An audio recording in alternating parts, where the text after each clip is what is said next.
غادي نلقى شحال من واحد ما عرفش هذا القانون هذا اللي هو قانون باركنسون.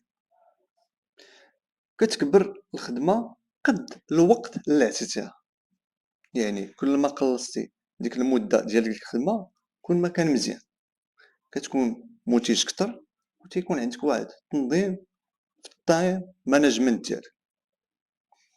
يعني الا قلتي غادي نكمل هاد الخدمة في 3 سوايع، راه فعلا غادي تلقى راسك كملتيها فعلا في 3 سوايع.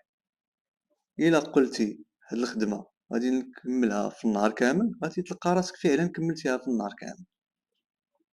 يعني كل ما كانت المدة قصيرة كتكون مركز كتر من الا كانت المدة طويلة.